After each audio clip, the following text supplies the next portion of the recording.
It was one of those nights when the rain didn't just fall, it attacked the city. Sheets of water slammed against the pavement, turning every street into a river of flickering reflections under the dim yellow street lights. Most people had already escaped indoors, locking themselves away from the storm. But on a long, empty stretch of road, something stopped in the darkness. Something, or someone, who didn't belong there. An old man sat slumped forward in a wheelchair, completely drenched. His gray hair clung to his forehead, and his expensive three-piece suit was soaked through, plastered to his frail frame. He wasn't just cold, he was in pain. Real, agonizing pain. His leg was tightly bandaged, but the rain had seeped through the cloth, turning patches of white into deep red. His face twisted with every breath he took. He tried to call out, but his voice cracked, swallowed by the roar of the storm. The wheels of his chair glistened under the streetlights, trembling as he tried to move, but the man could barely lift his hands. Just when it looked like he might collapse entirely, footsteps splashed through the water. A young nurse, dark skin, white uniform, soaked by the rain, ran toward him. Her expression shifted instantly from confusion to alarm when she saw who he was. "Sir, can you hear me?" she shouted over the storm, gripping the handles of the wheelchair. The man winced, gripping his injured leg. "Please, help me," he said, barely audible. "You're gonna be okay, sir," she said, though her voice trembled from equal parts fear and determination. She checked his pulse, his breathing, the soaked bandages on his leg. Whoever he wasn't just hurt, he was vulnerable in a way that didn't match someone dressed in a suit worth more than most people's salaries.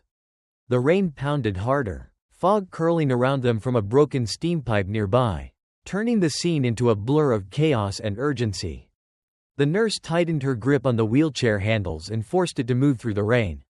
"We need to get you out of the street. Stay with me," she urged. The old man clenched his jaw, fighting waves of pain. They left me here," he said, shaking. "I didn't think anyone would come." "Well, I'm here now," she said, "and I'm not leaving you." Cars passed in the distance but didn't slow down.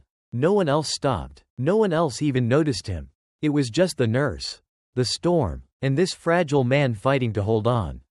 She leaned forward and whispered, "Sir, you're safe. I've got you."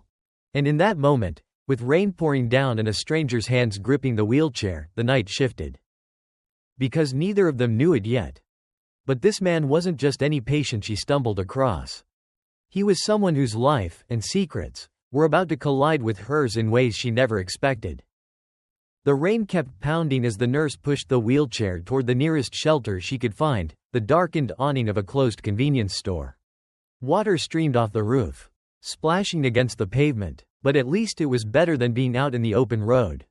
She knelt beside the old man, breathing hard, brushing wet strands of hair away from her face.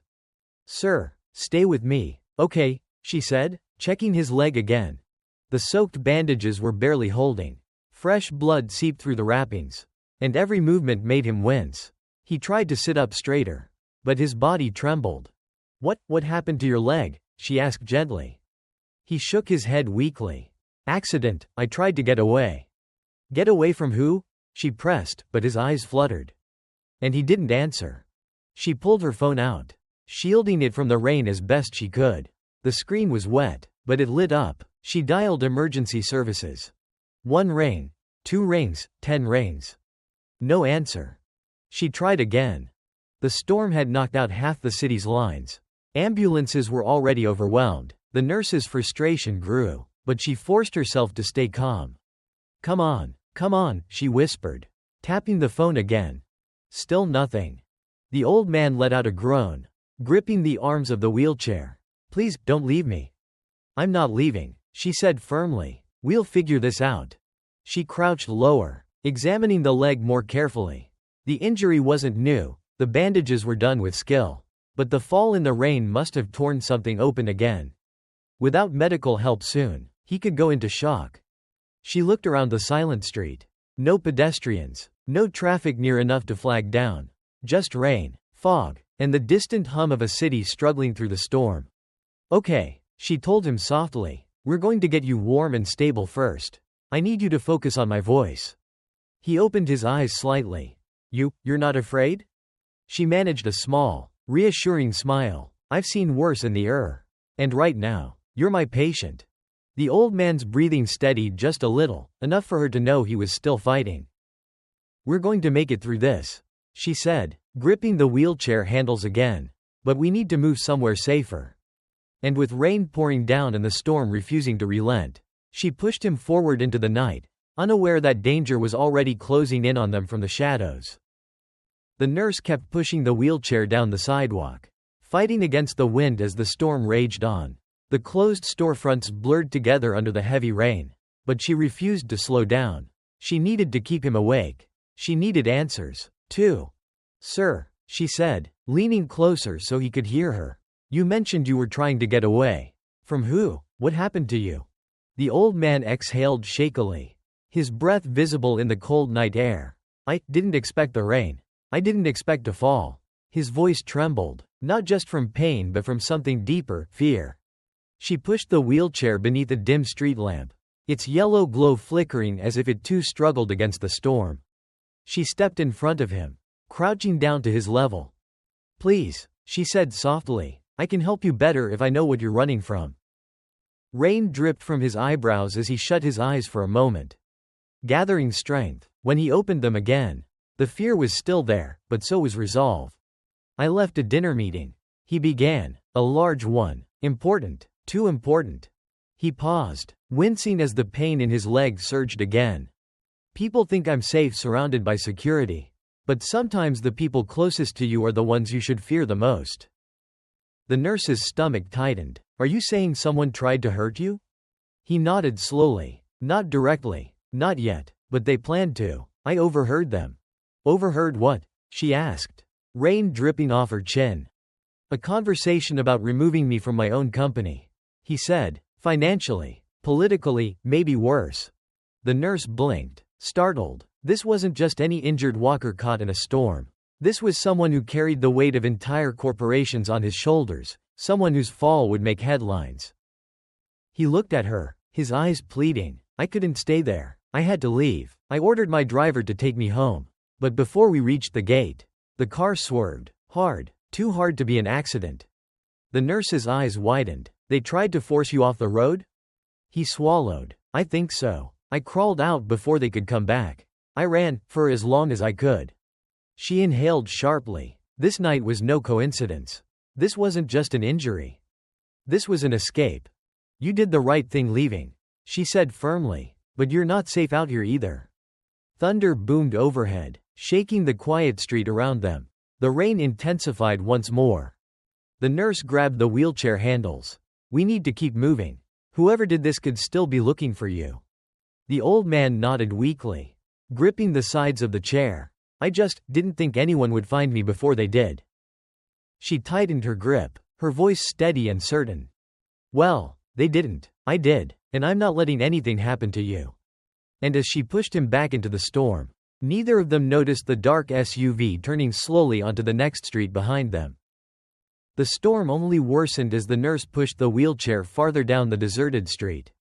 Every gust of wind made the old man shiver harder, and she could feel the urgency rising in her chest. Somewhere behind them, the faint sound of an engine echoed, distant, but steady enough to make her uneasy. We need help now, she muttered, pulling her phone out again. The screen was down to the last few percentages of battery, the rain threatening to short-circuit it completely. She turned to the old man. Do you have anyone at all, you trust? Someone who can come get you? His breathing was shallow. For a moment, she thought he wouldn't answer. Then he whispered, call this number. With trembling fingers, he recited a long sequence of digits, too precise, too private to be anything ordinary. She dialed it immediately. The line clicked after a single ring. A voice answered, crisp and urgent. Where is he? She froze. Excuse me? Where is Mr. Hale? The voice repeated. We lost his signal 40 minutes ago. Who is this? The nurse glanced at the old man. His eyes were shut, but his hand tightened around the armrest of the wheelchair. This is a nurse. I found him injured in the street. She explained. He's bleeding, he's freezing, and I can't reach emergency services. The voice sharpened. Is he conscious? Yes, she replied, but barely. A pause, then a sudden shift in tone, filled with urgency. Listen carefully. Stay exactly where you are. We're sending a team immediately. But the nurse shook her head instinctively, even though the person on the phone couldn't see her. No, that's not possible. Someone may be following him. We have to keep moving. On the other end, someone spoke quietly in the background, too muffled to hear. Then the main voice returned. You need to understand something. It said, Mr. Hale isn't just a patient. He's. But before the sentence could finish, the phone beeped. Low battery, 1%. She stepped back under the awning of an old shop, shielding the phone with both hands. Please, she said into the receiver. Just tell me who he is. A final whisper came through, barely audible over the storm. He's the chairman of Hale Global Industries. If someone attacked him, they won't stop. And then the phone died. The nurse stared at the blank screen, heart pounding, rainwater dripping from her chin. Chairman. A man whose face belonged on financial news, not on a wheelchair in the middle of a storm. She looked down at him, pale, shaking, his leg bleeding through the soaked bandages, and realized she wasn't dealing with an accident victim. She was holding the life of one of the most powerful men in the country. And somewhere nearby, the low hum of that SUV grew louder. The nurse's heart hammered as she stared at her dead phone, rain dripping from her fingertips. The storm seemed louder now, the wind pushing sheets of water across the sidewalk. She opened her mouth to speak to Mr. Hale, but before she could get a word out, a low engine rumbled again. This time, much closer. She turned slowly toward the sound. Through the curtain of rain, headlights cut across the empty street, approaching with a steady, deliberate pace. A black SUV. The same one she had sensed earlier. Her pulse spiked. Sir, we have to move. Now. Mr. Hale tried to shift upright, gripping the wheelchair handles with what little strength he had left. No, not them, not now. His fear told her everything she needed to know. Whoever was inside that SUV wasn't here to help. She grabbed the wheelchair handles and pushed him toward the alley opening beside the darkened shop. But the wheels struggled against the flooded pavement. Every movement felt heavier, slower. The SUV rolled to a stop just yards away. The back door opened first. A man stepped out, tall, wearing a black raincoat, his face shadowed under the streetlights. Another man appeared from the passenger seat. Both moved with calculated calmness, too controlled to be ordinary passers-by caught in a storm. Excuse me, one of them called out. His tone was polite, but cold. We're looking for someone, an elderly man, injured. Have you happened to see? Then he spotted the wheelchair full of soaked bandages. His expression sharpened instantly. The nurse tightened her grip, ready to run, but there was nowhere to go. The street was one direction. The alley flooded, the storm relentless. The man took a step forward. Ma'am, that man is in danger. We need to take him. Mr. Hale's voice trembled. Don't trust them. The second man raised both hands as if reassuring her. We're not here to harm anyone. We just want to ensure his safety. But something was off. Their clothes were too dry for how long they claimed to have been searching. Their eyes scanned the area constantly, as if expecting pursuit or backup. Please step aside, the first man said, firm now. He needs to come with us. The nurse shook her head. I'm a medical professional. He's in my care until I verify who you are. The man's polite smile faded. Lightning flashed. For a split second, the nurse saw what they were really carrying under their coats, not weapons, but communication earpieces, identical to the ones corporate security teams used. But Mr. Hale's grip on her wrist told her everything she needed. They're not mine, he whispered. They're not my people. The nurse's breath caught. The SUV engine remained running, rumbling like a threat behind them. She straightened her shoulders, fear pounding through her veins, but her voice came out steady. You're not taking him. The rain around them intensified, as if the storm itself sensed the danger closing in. And the men stepped forward. The two men advanced through the rain, their dark coats whipping in the wind as the storm pressed around them. The nurse felt her breath hitch, but she kept her body positioned between them and the injured chairman. Mr. Hale's fingers dug into the armrests of the wheelchair, his fear unmistakable. Ma'am, the taller man said, Voice turning sharp. Step aside. This isn't your concern. But the nurse didn't move. He's my patient, and I'm not handing him over to strangers who won't identify themselves. A muscle twitched in the man's jaw. He took another step. That was enough. The nurse spun the wheelchair around and pushed with every ounce of strength she had left. The wheels splashed through puddles, skidding across the slick sidewalk. Mr. Hale groaned at each jolt, but he didn't tell her to stop. Behind them, one of the men shouted, "Hey, stop, now." She didn't look back. The wheels rattled violently as she darted toward the narrow alley beside the convenience store. Rainwater gushed down the slope of the pavement, soaking her shoes and slowing everything. But she kept pushing. "We won't outrun them," Mr. Hale panted. "Leave me, save yourself." She nearly barked a laugh. "Breathless. Not happening. You're staying alive tonight." The alley was dimly lit by a flickering light overhead. Trash bins lined the walls, overflowing with cardboard softened by rain. It wasn't ideal, but it was cover. She maneuvered the wheelchair behind the largest bin and crouched low. The SUV engine revved. Doors slammed. Footsteps splashed through the water. The nurse held her breath. The men reached the mouth of the alley. "Where did they go?" one muttered. "Check the back," the other ordered. Their shadows stretched across the alley entrance, elongated by the headlights behind them. The nurse pressed a finger to her lips, urging Mr. Hale to stay silent. His breathing was shaky, but he nodded. The footsteps moved farther away, echoing down the street. The men were searching, splitting up, not sure which direction the pair had taken. For a moment, only rain filled the silence. The nurse exhaled slowly, her pulse still racing. "We can't stay here long," she whispered. "They'll sweep the area." Mr. Hale looked at her with something like awe in his exhausted eyes. Why are you risking so much for me?" She swallowed hard, adjusting the wet blanket around his shoulders. "Because you're hurt, because someone tried to leave you to die, and because no one deserves to face that alone." He blinked, stunned by her conviction. A car door slammed in the distance. Engines roared again. "We need somewhere safer," she said, "someplace they won't think to look." She grabbed the wheelchair handles, rain dripping down her arms, and prepared to move deeper into the alley, toward whatever slim chance of safety they still had. The storm raged on, and the hunt hadn't stopped. The nurse pushed the wheelchair deeper into the alley, her shoes slipping on the wet pavement, rainwater soaking through every layer of clothing she wore.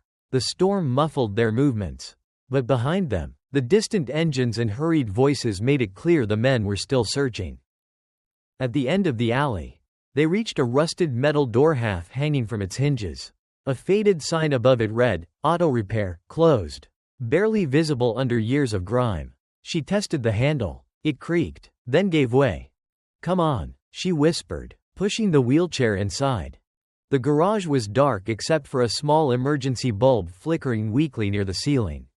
Old tires, tools, and engine parts were scattered across the floor. Dusty tarps covered broken machines. It smelled like oil and rust, but it was dry, hidden, and quiet. "This will work," she said, catching her breath. She positioned the wheelchair behind a stack of crates, out of sight from the doorway. Mr. Hale sank back in the chair, exhaustion carving itself into the lines of his face. The nurse knelt in front of him, gently lifting the damp bandages. The wound was worse than she expected. The rain had washed away the temporary clotting, and the fall earlier had reopened deeper damage. She reached for the first aid kit mounted on the wall, surprised to find it stocked.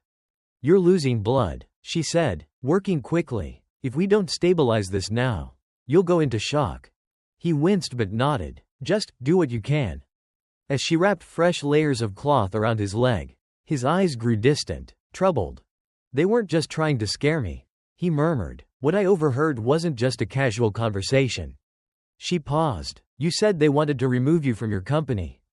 "It's more than that," he said, voice strained. "Hale Global handles billions in contracts. Whoever gains control, gains everything. I discovered financial discrepancies, large ones, hidden in places only top executives could access." She tightened the bandage, listening carefully. "When I confronted them," he continued, "they smiled, as if I'd walked exactly where they wanted me." "Meaning?" They needed me out of the picture. He whispered. One way or another. Thunder rumbled overhead, shaking the thin metal roof. The nurse's stomach tightened. You're saying tonight wasn't random? She said. This was planned.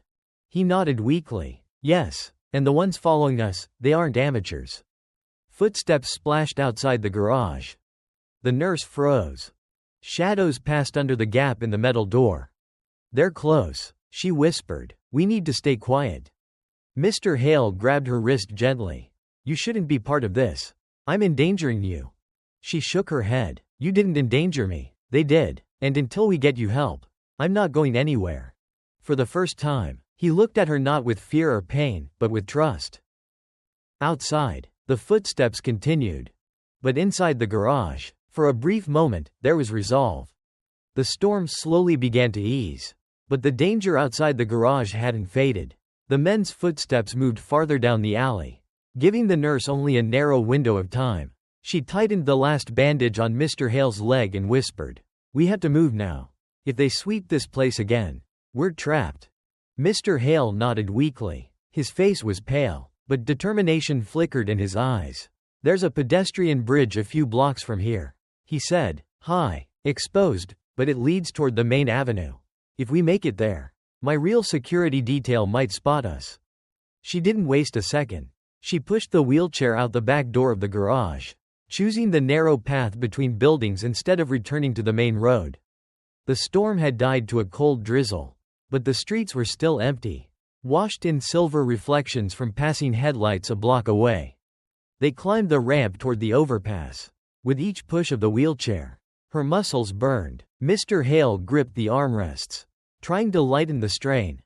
When they reached the top, the city stretched before them, lights flickering through the mist, sirens faint in the distance, cars crawling along the far lanes. Up here, the wind was sharper, but they could finally breathe. For the first time all night, the nurse saw Mr. Hale sit a little straighter. There's something I need to tell you, he said. She crouched beside him, steadying his blanket. What is it? He glanced toward the distant skyline.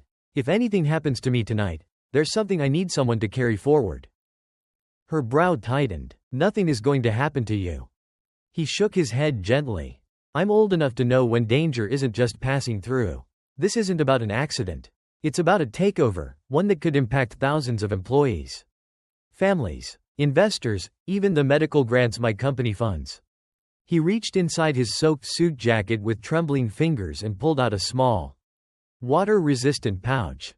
Inside this, he said softly, are documents that prove everything. Names, accounts, the trail they thought I wouldn't find. The nurse stared at the pouch, stunned. You want me to take this? You're the only one they don't expect, he replied. Everyone close to me is already compromised or under surveillance. But you were a stranger who chose to help.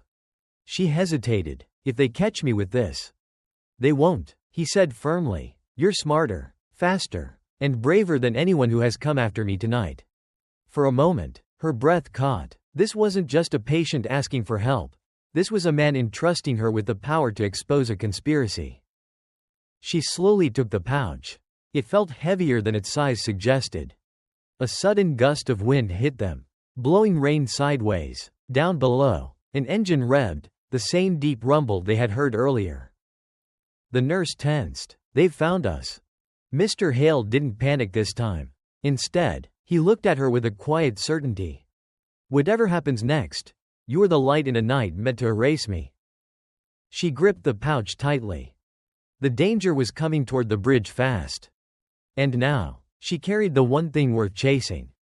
The nurse tightened her grip on the small pouch as the low rumble of an engine grew louder beneath the bridge.